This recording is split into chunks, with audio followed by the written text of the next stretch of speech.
Sentencing guidelines were introduced in the Magistrates Court in 2008 to try and ensure a more consistent approach to the issue of sentencing. The guidelines are prepared by the Sentencing Council, they're updated regularly, and these days there's a guideline for virtually every offence that's dealt with in the Magistrates Court.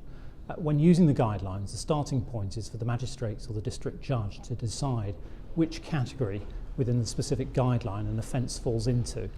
They'll have regard to issues like culpability and the degree of harm caused.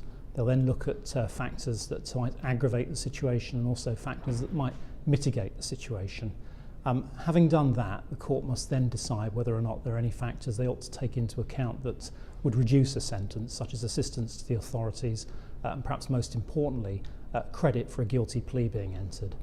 From there, the court then go on to look at other issues. Those might include proportionality, whether the sentence that's going to be imposed is proportionate in all the circumstances. They'll decide whether or not there are any other orders they ought to make, such as compensation or a restraining order. And finally, the court must give reasons as to why they're going to impose the sentence that they are. And that's how the sentencing process ought to work in the Magistrates' Court.